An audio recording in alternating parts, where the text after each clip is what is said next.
Pessoal, revisãozinha rápida aqui, tá? Antes de entrar no conteúdo, quero só fazer um esclarecimentozinho rápido. Se você já assistiu alguma outra videoaula aqui minha no YouTube, você sabe que eu tomo um pouquinho de cuidado com a edição, né? Para tirar aqueles momentos assim de gagueira, ou quando, sei lá, dá um branco e eu travo, né? Esse tipo de coisa. E também, enfim, se eu estou falando de um autor, coloco a imagem do livro dele, às vezes uma foto dele, alguma coisa assim, para ficar mais interessante e para não ficar tão monótono, tá?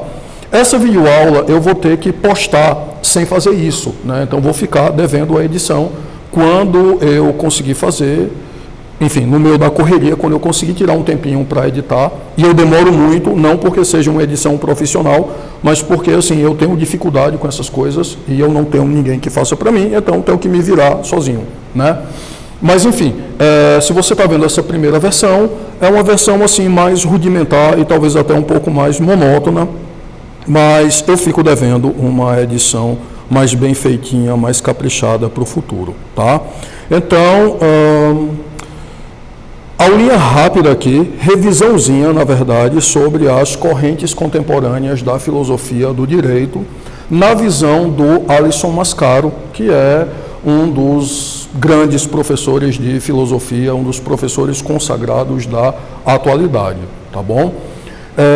O Mascaro, ele vai dividir as correntes contemporâneas ou tendências contemporâneas da filosofia do direito em três.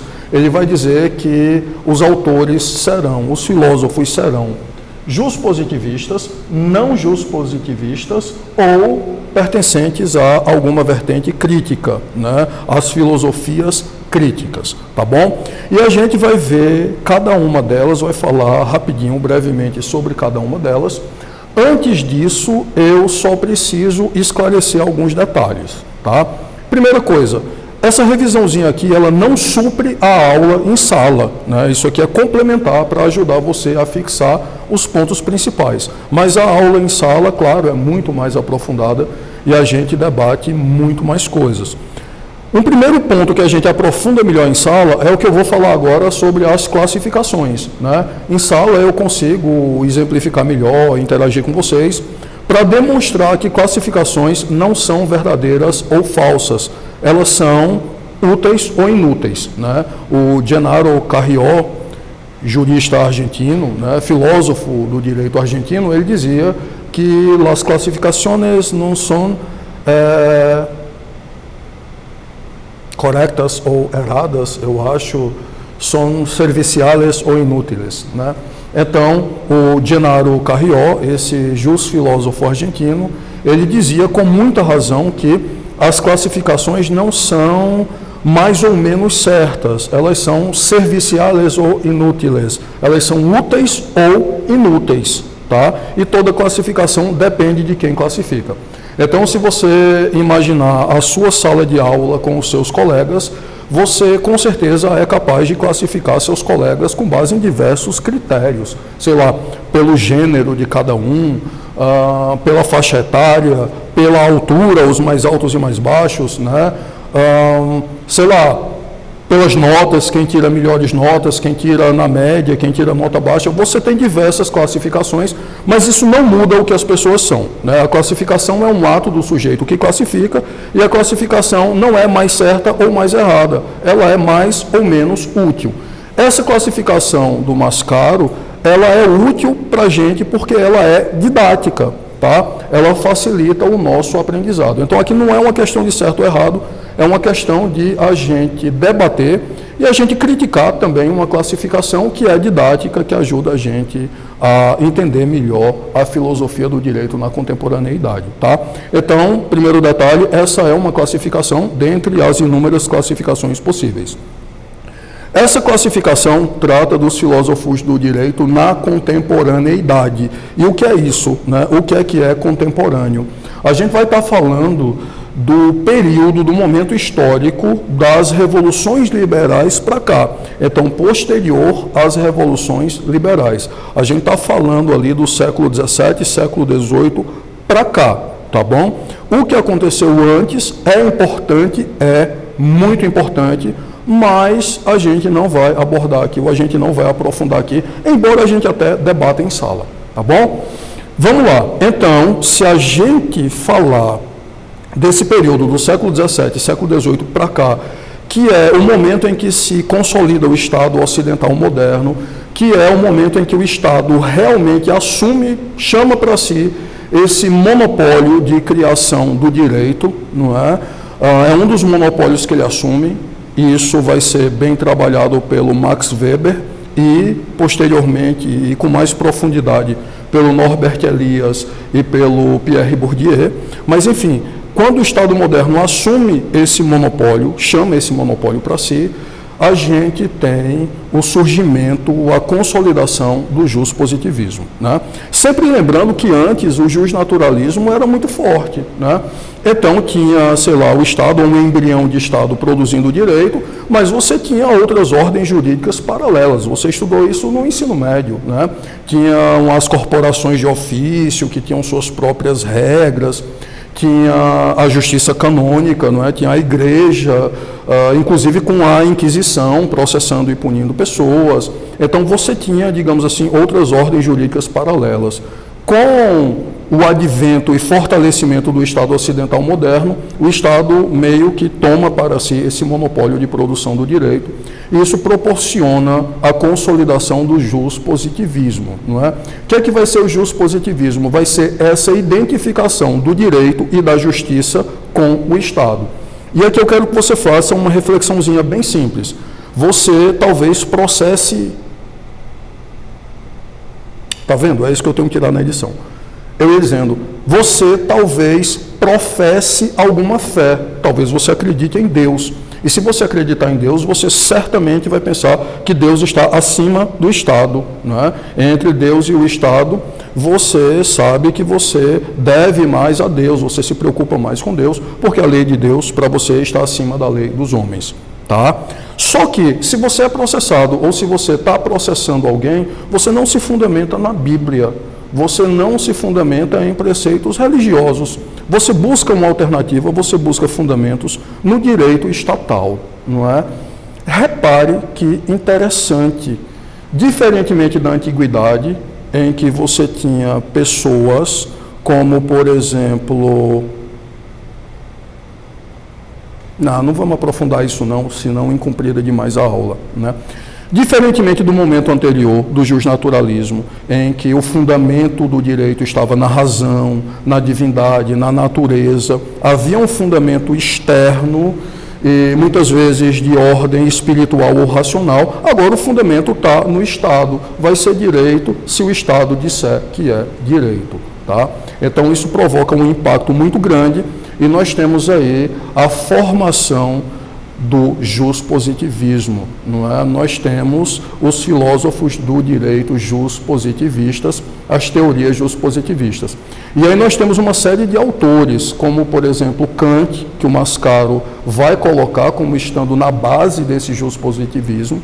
Isso é passível de debate, tá? Muita gente vai considerar o Kant justnaturalista, mas ele, enfim, diz que a base, a origem do juspositivismo vai estar no Kant, e existem bons argumentos para isso, a gente debateu sobre isso em sala, eu posso até fazer uma videoaula complementar sobre isso depois, tá bom? Além do Kant, a gente vai ter, por exemplo, o John Austin, a gente vai ter o Hans Kelsen, a gente vai ter o Herbert Hart, a gente vai ter o Ponce Miranda, a gente vai ter toda uma série de autores, inclusive aqueles que são enquadrados no chamado pós-positivismo ou neoconstitucionalismo, como Dworkin, Alexis, que poderiam ser considerados juspositivistas também, tá?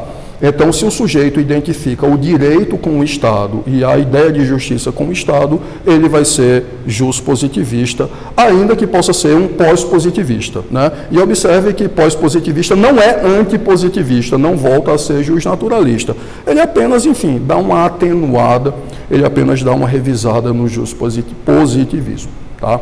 Então, ele apenas dá uma atenuada no juspositivismo, tá certo?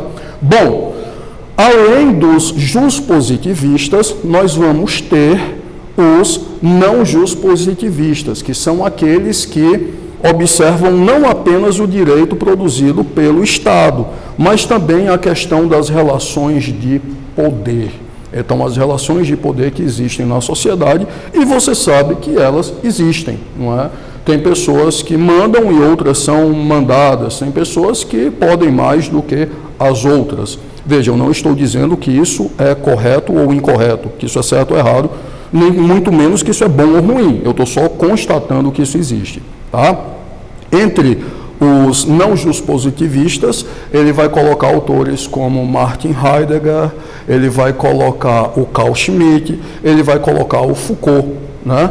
E perceba que são autores totalmente diferentes, em muitos aspectos contrários, né, uns aos outros. São teorias que em muitos pontos são incompatíveis. Mas todos eles despertam para esse aspecto do poder. Talvez a gente pudesse incluir aí também o Ferdinand Lassalle, não é? Justamente porque ele trata da Constituição a partir dos fatores reais de poder.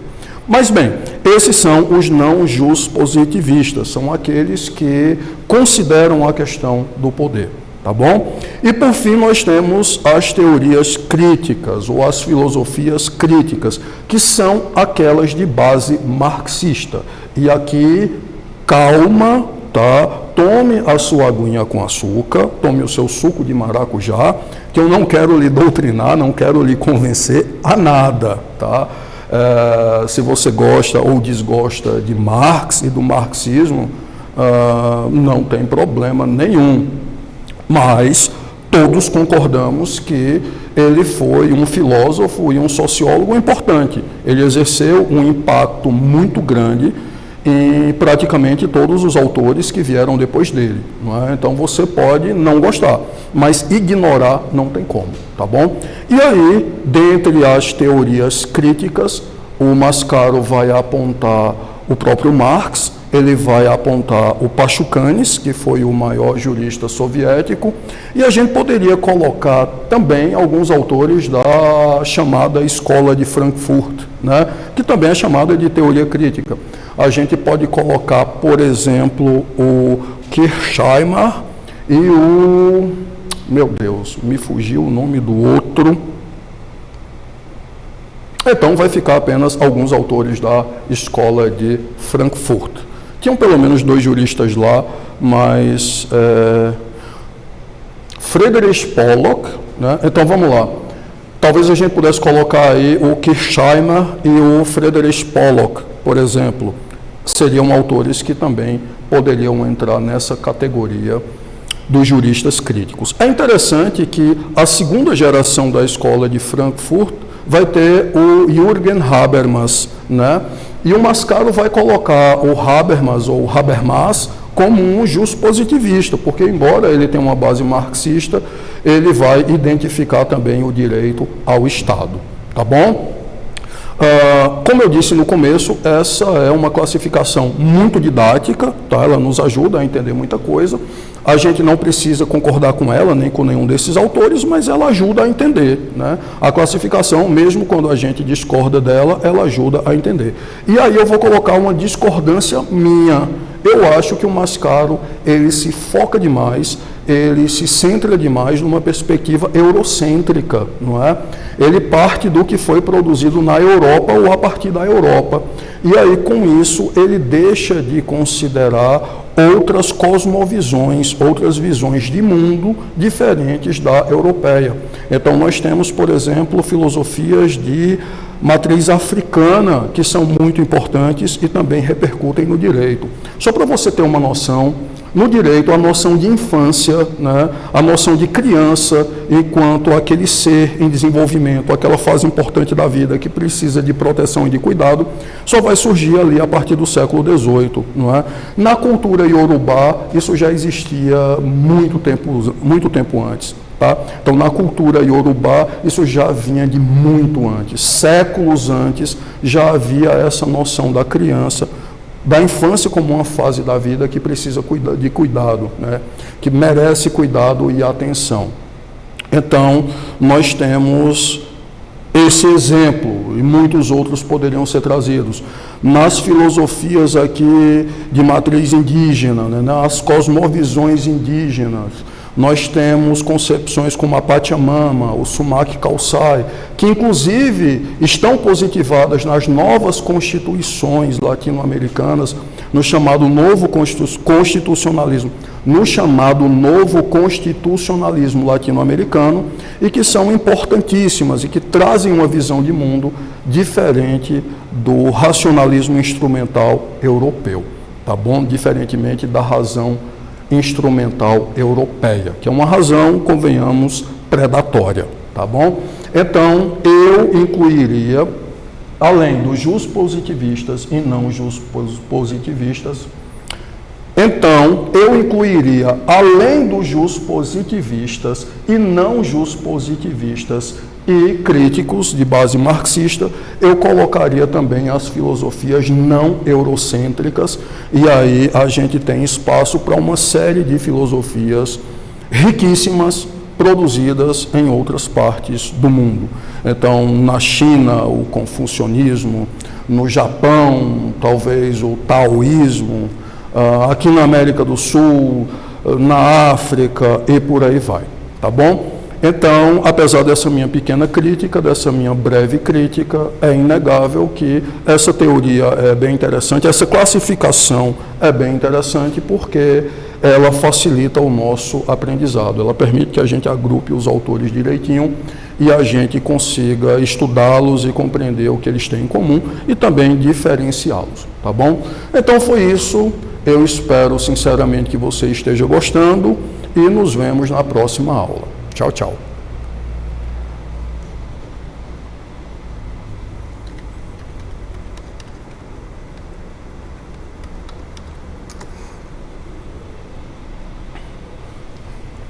Vou botar no making off aqui, eu sem conseguir parar a aula, sem conseguir interromper a gravação, e o negócio todo travado aqui. Vixe, bugou foi tudo.